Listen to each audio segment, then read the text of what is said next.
Hello, welcome to the second episode of the ninth series of the Temple of Surf, the podcast. Today with us from Florida, surfboardshaper Catherine Girard. We discuss with her about the art of shaping surfboards, surfers, and much more.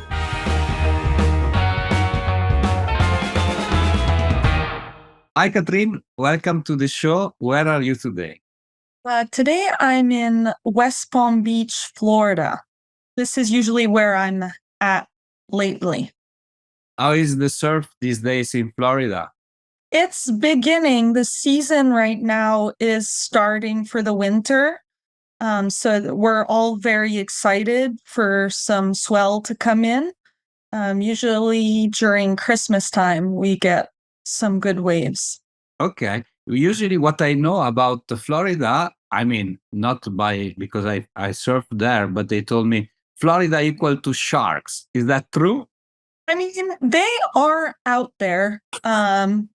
Yes. They're not usually, it's rare that I see like 5 foot and up. I see a lot of tiny like nurse sharks and spinner sharks, but it's rare. But by occasion, I've definitely seen some 10-foot hammerhead, bull sharks. So those are a little more dangerous, I would say. I would agree with you. Yeah. The thing is, the water is clear, so you can see them usually come to you. At least, you know when At they. least. Yes, exactly. Exactly. So today we're gonna talk about you, the surfboards that you are shaping, your story. But the first question that I have for you, I ask everyone on the show, is: in your opinion, what is the most important thing in surfing? I think the best thing in surfing, in my opinion, the most important is to be in the present moment and connecting with nature at first, and also community. There's so many sides to it. I think being in the present moment is definitely one of the biggest thing about surfing that I feel, and I feel a lot of people experience as well, that flow state, super in the moment. Yeah. I don't know how to explain it better than this. It's simple answer, but No, it's not a simple answer at all. Actually, it looks simple, but it's much deeper than that. And I guess only the surfers understand what you mean, because we all have our own problems, and we take them with us whenever we go to work or whenever. But there is kind of a magic potion in the wave, being in the ocean or in the sea, that once you're there, you kind of forget everything else, right? absolutely. Super powerful, Sure. I don't know how many other sports they allow you totally to make a space, right? Then obviously, Break free. yeah, exactly. Then obviously there is always an exception. So we see sometimes in the lineup people that are very upset and they're bringing their problem. Maybe the magic of the sea, of the ocean doesn't work with everybody, but with the majority of us it does, right? I feel if you're open to it, usually it works very well. Exactly. We need to embrace it, right? Exactly. And when you started to surf, and since we're going to talk a lot of surfboards today, what was your first surfboard? So I started surfing, I would say 8 years ago when I moved to Florida. So I'm originally from Quebec, Canada. So I didn't grow up around surfing at all. It's when I moved here and I started lifeguarding. I applied for an ocean lifeguard job and got it because I grew up swimming. Obviously not ocean swimming. It was pool swimming, staring at a line for like hours down the pool. But I just fell in love with ocean lifeguarding. And then I just wanted to do everything around it. And lots of my coworkers would go out and paddle out in the morning for workout and surf. So I was like, I want to do that too. So I grabbed the rescue board one morning and got hooked. Since that first wave, I've been hooked to surfing. That's why I lived in California for 2 years. I just moved from Florida there so I could get more consistent waves. And my first surfboard, I mean, I didn't own a surfboard for quite some time because I just wanted to get good before I bought, it's a pretty big investment. I was 20 years old at the time. So I just used, we had a big storage box at work and there was tons of rescue boards. So my first board, I would say, was that 12-foot P2P rescue board. Okay. I think they're from North Carolina, those boards. Okay. It was fiberglass, massive yellow with the red handles. I've almost lost a couple hands holding on to that massive board when it was a little too big for a beginner. But that was, I think, I didn't own it, but my first board that I really connected with. Okay, interesting. Like 12-foot board for as a first board is not like it doesn't happen every day. Let's say, It's great for year round though in Florida, especially in the summertime where there's not much out there. Okay. So I would just paddle on that big 12-foot rescue board. Right. You need to be very athletic, I would say, to paddle 12-foot surfboard. Nevertheless, and so how is the transition between starting to surf and then shaping? So that happened kind of out of the blue. It was never a thought in my mind that I didn't wake up one morning and was like, I'm going to become a shaper. Never. I moved to California and I was working in a coffee shop at the time in Santa Barbara. And we had this local that would come in shorts no matter how cold it was every morning at 7 a.m. And he had long hair, a little older gentleman. And my boss was like, yeah, he's local surfer and shaper. Like, you should talk to him. So we started like talking and he was like, I've been shaping for 60 years plus. I lived in Hawaii. I'm from California and grew up here. And I've been surfing and shaping, so much experience in that. And he was like, as our relationship kind of grew, he was like, yeah, like definitely come shape, like I'll teach you. And I was like, okay. So I'm like, it's a golden opportunity. So I was like, okay, I'll do it. And I shaped my first board with him, 9.4 nose rider. And I fell in love with the whole process. I shaped it and I glassed it because Greg, his name is Greg, was very adamant about doing everything handmade from start to finish. So, and then I started getting custom orders because I just shared it on social media that I was making a board for myself, and I never marketed like I'm open to business. It was just direct messages. I'd love to have a board. I'm like, okay, Okay. I'll do that. I'll try. So, and then it's been almost 4 years now, and I Okay. haven't stopped shaping. So how many surfboards until today? Did you count them or you lost the count? I'm at 110, I think. I have a little surfboard journal that Greg encouraged me to start, even though I didn't think anything of it. But now I have all the dimensions and all the templates that I've made and for who I made it, different color match. So just a little journal about all the boards I've made, which is nice. It's important, it's your preference, and then if somebody wants like that board, can you duplicate, can you replicate in a certain way, that is your like roadmap. So Exactly. Exactly. It's simple. Yeah, See, the suggestion from the elders, it works, right?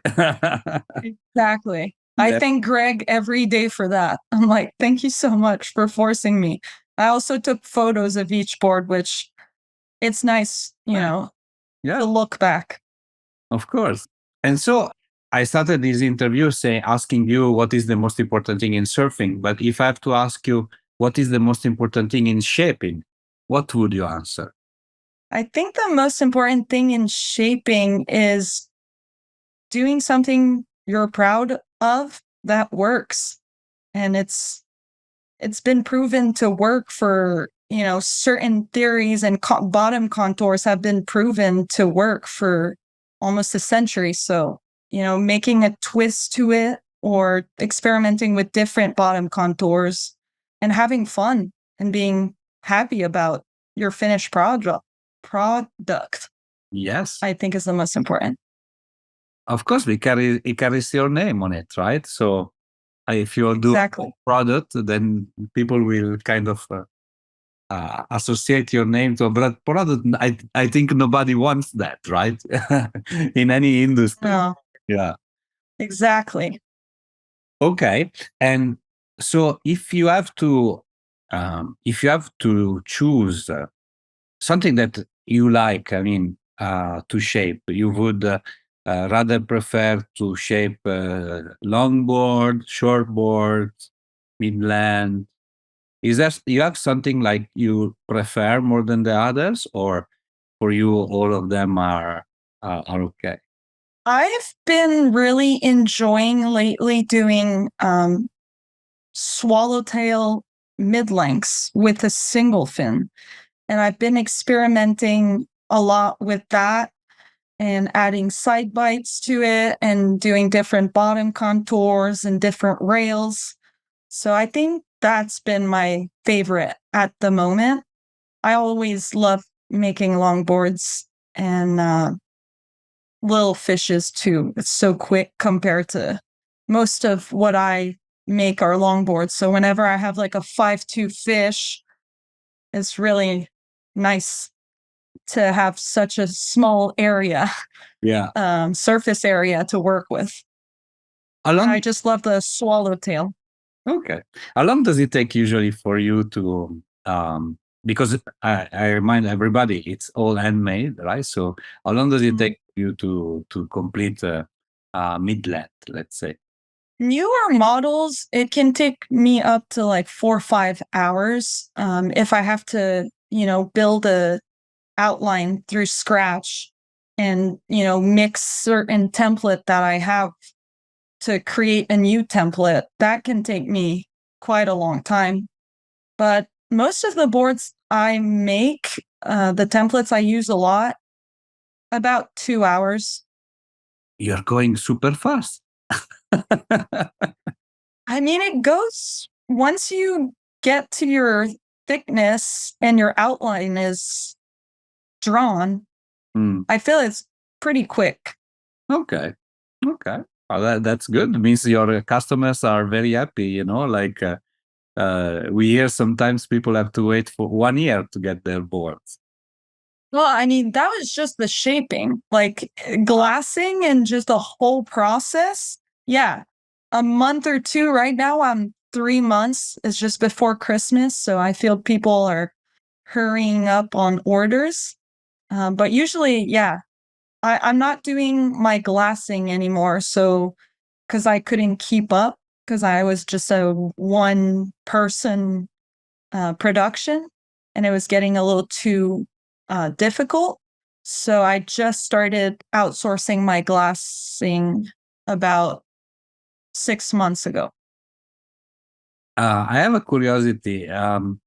When but the whole interview actually is curiosity, but when you are shaping, are you blasting the music really high, or you prefer to work in silence? Definitely not silence because the planer can, Oh, of hurt course. my ears. Yeah. Yeah. I have this I have this like 3M construction kind of ear muffs that kind of cancels the noise. and they're Bluetooth, which is so nice. So I just usually blast some music through those the whole time until I have a headache after a couple hours. Well, yes, if you're blasting like this all the time in your ears. With the mask and those earmuffs, it's like lots of pressure all around my head. Yeah, exactly. Yeah. You need to take a break from time to time, right? Yes. There are a lot of shapers, they answer me different in effect. Some of them, they're really blasting music very high. And some of them, they want to listen to the sound of the board. So it's a more romantic, poetic, not romantic, poetic vision, right? Of shaping, and feel the boards that are making with their hands, with the noise of all the tools that you need to use to make a surfboard. So that was fun, interesting from my side. First time I hear like of a headset that you can wear for. Okay, that works. It's mostly with the planer. I feel like I do not wear headphones once I'm like drawing my outline because I also want to, make sure I'm doing the right movement. And I think sound is very important and feeling while you're doing those steps. But with the planer, you're just really going at it. So shaping a surfboard, now it's, I don't want to enter in a controversy question, but shaping a surfboard is a male dominated industry, right? Because by tradition and wherever. And there are very, very few women that are shaping. Nevertheless, there are. I interview some of them and they're very proud and they're very good on it. You too. Have you found any difficulty of kind of being accepted by the industry, by the colleagues, other shapers, or everything went very smooth and fine? I think at first when I started, it was a little difficult showing boards to other people in the water, which were male and didn't believe that I had made this board from start to finish. But nevertheless, I think it just pushed me to keep going. So I think I was taught by a male like Greg, took the time and patience and shared that passion with me, which I'm super thankful for. I think there's just like a good door opening in this industry for women. And whenever I get messages on Instagram, like, hey, I want to start shaping, like, or how can I start? And, I'm not trying to hide any secrets because there's, everything's available now that we have Google, YouTube. There's so much knowledge out there. And most people have shapers around their surf towns.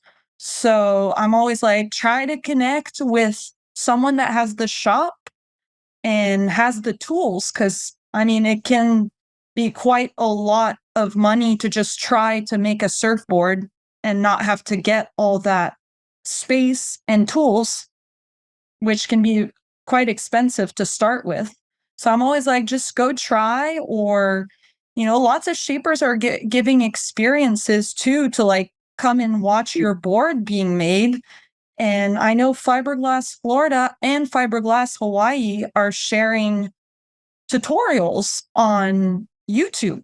So there's a way and there's the space, and I don't see it going away anytime soon. I think we have as much space as men does in the industry. And I don't feel the separation in gender anymore. I feel very part of the surfboard industry in some way. I don't remember if it was in an interview. I don't remember if it was shaped by She or Surfinsta. One is from Australia, the other one from France. When they told me that, Alessandro, actually we have one additional gear. That is the fact that women they prefer to buy from another woman. And since there are so many women coming and exploring surf that were not there before, in effect, we're not like the men. In effect, we are even better because we have more clients. Is that happening to you as well? Yeah, I mean, I definitely have a majority of my customers are females, but I also love having males come to me and be like, I tried to buy a board from this surf shop and I had some problems with ego and I feel like I couldn't talk or ask question or be curious and have some education on what kind of board I should get. So they come to me and I'm super grateful to, open the shaping bay door and kind of show them where and how a board is made. And I think it's important too to now with social media, you see it more and more, like people making surfboards. And I think it's great for the shaping industry, for people to see how much work is put into a surfboard. It's not just a container that comes from somewhere else and they're here they are already made and ready to put on racks. Yeah. So yeah, I think I am very lucky with this whole movement of females supporting females. But I also think we are giving that back in some way because we are sharing our passion and connecting through surfboards with male and females. Yeah. I mean, client is a good client no matter about what is the sex, obviously. But you said something interesting. Is the first time that I think about it. In effect, well, I will use it for questions later on because you said that buying a surfboard can be intimidating, right? Mm-hmm. Enter in a surf shop and you don't want to look like especially new people that are just getting closer, right, to surfing. Right. Have all these boards, all these models, different things, and if you want to pretend that you know something, you might pick a board that is not good for you. And I Exactly. usually you in shop you have actually very expert shop that can really suggest you the best board, but you have also shops that are with normal, let's say, salesmen that they want just to sell and off the first cook that enters in in the shop. So yeah, there is a little bit of Exactly. everything. Yeah, that's Yeah, I think, I mean, if it's a 20-year-old guy selling boards at the surf shop and recommends a girl like you should start on a 5'2" shortboard, I mean, she's going to have a different experience than I mean, any shaper would shape something different for their customer, but I'd probably recommend to start with a longboard and make it a little thicker so that it's a little more stable for her or for him, depending if it's like a 6 foot tall guy that's 250 pounds, it's going to be different board than for a 5'2" female. yeah, of course. That's 100 pounds. Right. Yeah, unless your name is Kelly Slater, that you can surf everything. Right. Of course. Of course. But if you're a beginner, Yeah, it's different. it's Yeah. different. Yeah, I agree with you. Okay, and what is your what are your future project or future dream? Do you have something that you're working very very hard to accomplish and is in your plans for the future? As of now, I'm really trying to get those I have a couple custom orders right now that I need to attend. But after that, I'd love to do like a collection maybe of 10 boards and have an exhibition in a nice open space. And I have quite some creative ideas for these boards.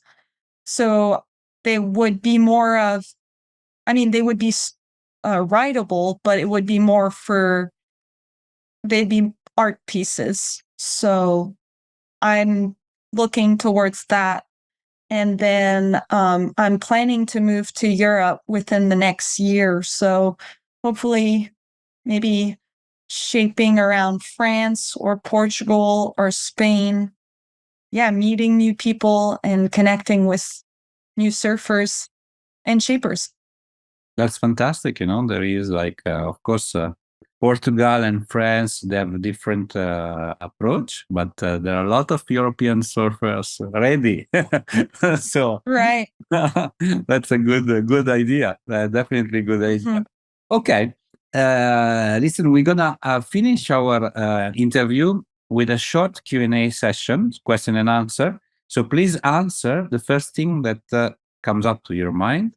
I ask everyone the same questions. So, Okay. the best surfboard that you ever rode? I would say my last board that I shaped for myself. It's a 9.3 nose rider. And I don't want to sound vain, but I actually really love it. And now that I make boards, I only ride the boards I make, really. So Of course. yeah, it's hard to buy a board when you can make them. Of course, that makes sense. It's kind of logic. Yeah. Okay. Your favorite surfer, man or woman? It's up to you. I love the way Leah Dawson surfs. I feel she has no rules and boundaries to how she feels any wave or movement, and I just love its total self-expression that you see. And every time she shares a video, I'm just in awe of the way she surfs and she moves on a board and things that I have never seen before. So I think it's very out of the box that you don't see every day Of course. on every surfer. Of course. And since we talk about music in a certain way, personal question, what is your favorite song That's so hard. or kind of music? It's so hard because I love different kind of music. I would say right now, my favorite album to listen to is Olivia Dean's new album. Yeah. So at the moment, that would be my favorite thing to listen to. It works. What is your favorite surf spot? It would have to be a left point break in Costa Rica. Okay, nice. For traveling purposes. Yes. Far away from home, but okay. Your favorite shaper? I don't want to get you in trouble, but you have to tell me. It would be a tie. I would say Greg because he taught me. So I just love his whole mentality and outlook on shaping. And he would always tell me the foam never wins. So no matter how I'm struggling to shape a board, he was like, the foam never wins. So I remind myself that at least once a week. It's a nice way to see the things while shaping, of course. And the last question is a little bit unusual.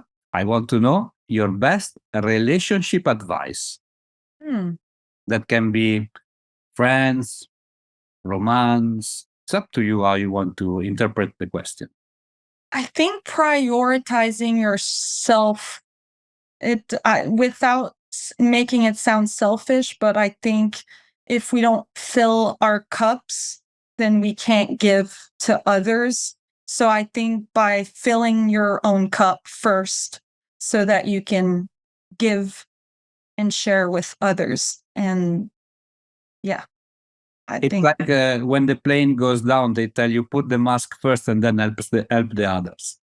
I think about that all the time. I'm like, perfect metaphor to that. Cool. I don't know why I was thinking about that, so I said it. No, I just thought about that last week while I was traveling. I was like, Really? Okay. yeah, putting yourself first before you can help anyone. Because then you can't help anyone if you're not breathing yourself. Exactly, right? That kind of makes sense. Yes. Cool. Fantastic. Catherine, thank you so much for being on the show with me today. And I look forward to talk to you very, very soon. Thank you so much for having me.